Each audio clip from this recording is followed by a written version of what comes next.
রাজধানীর দুটি সড়ক নীরব ঘোষণা করলেও বাস্তবে তার দেখা মেলেনি। প্রচার সহ আইন প্রয়োগের কথা থাকলেও হর্ন বন্ধের চেষ্টা করতে দেখা যায়নি কাউকে। বিশেষজ্ঞরা বলছেন, সড়ক আইন বাস্তবায়ন করলেই মিলবে সব প্রতিকার। সৈয়দ মোয়াজ্জেমের তোলা ছবিতে মাহমুদুল হাসানের রিপোর্ট।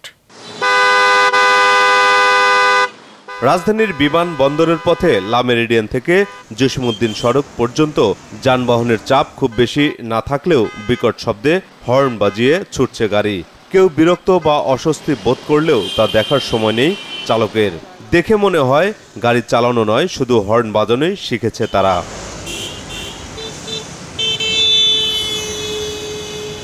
ঢাকায় শব্দ দূষণের মাত্রা প্রতি বছরই বাড়ছে, এতেও অসুস্থ হচ্ছে মানুষ। এমন পরিস্থিতিতে 1 অক্টোবর থেকে ঢাকায় সচিবালয়ের আশপাশে এবং বিমানবন্দরের দুই পাশে মোট 3 কিলোমিটার রাস্তাকে পরীক্ষামূলক নীরব এলাকা ঘোষণা করেছে সরকার। তবে বাস্তবতা একেবারেই ভিন্ন। পাবলিক যদি না অভ্যাস পরিবর্তন না করে তা হইব না। কোনো চালক নিজেরাই দায় স্বীকার করছেন, আবার কেউ বলছেন সচেতনতার অভাব। কেউ মানতেছে, কেউ মানতেছে না। এটা ঠেকানো প্রত্যেকটা ড্রাইভারের লাইসেন্স ঠিক রাখতে হবে, তাদের রাস্তায় ঠিক মতো চলার জন্য নিয়ম কানুন মানে চলতে হবে। Sorry, so I obey 100%, not 99। সামনে গাড়ি দাঁড়াচ্ছে, ড্রাইভার নাইমা ভাই চলে গেছে, এই কারণে হর্ন বাজাইছি ভাই। আইন শৃঙ্খলা বাহিনী বলছে, শুধু আইন প্রয়োগ করে হর্ন বাজানো বন্ধ করা সম্ভব নয়। যাত্রীদেরকে সচেতন করা, প্লাস ড্রাইভার যারা রয়েছে তাদেরকে সচেতন করা, এবং এইদিকে যেন হাইড্রোলিক হর্ন ব্যবহার যারা তারা করতে না পারে, এই জন্য আমরা নিয়মিত মামলা দায়ের করছি তাদের বিরুদ্ধে। এদিকে যোগাযোগ বিশেষজ্ঞরা বলছেন, আগে সড়কে শৃঙ্খলা ফেরানোর দিকে গুরুত্ব দিতে হবে। তারা বলছেন, শৃঙ্খলা ফিরলে শব্দদূষণ রোধ করা সম্ভব।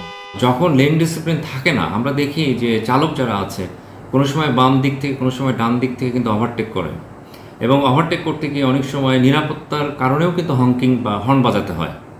আবার আমাদের যারা পথচারী আছে তারা অনেক সময় কিন্তু ফুট ওভারব্রিজ ব্যবহার না করে সড়কের উপর দিয়ে অনেকটা এলোমেলোভাবে পারাপার হয়। তো সেই ক্ষেত্রে আমরা এই যে 1.5 কিলোমিটার জোরে পরীক্ষা চালানো হচ্ছে, সেখানে কিন্তু কিছু যদি সিগন্যালাইজ জাংশন তৈরি করে পথচারীর জন্য আলাদা সবুজ বাতির ব্যবস্থা করা যায় এবং নিরাপদের সাথে তাদেরকে একেবারে আমরা যেটা জেব্রা ক্রসিং বলি, সেই জেব্রা ক্রসিং দিয়ে যদি পারাপারের সুযোগ করে দেওয়া যায়, এবং যানবাহনের জন্য যদি একেবারে সিগন্যালাইজ জাংশন তৈরি করা যায়, সেক্ষেত্রে পথচারী এবং যানবাহনের মধ্যে যে কনফ্লিক্ট তৈরি হয় সড়কে, সেটা কিন্তু কমে যেত, এবং সেক্ষেত্রে হর্ন বাজানোর প্রয়োজনীয়তা কিন্তু অনেকটা কমে যেত।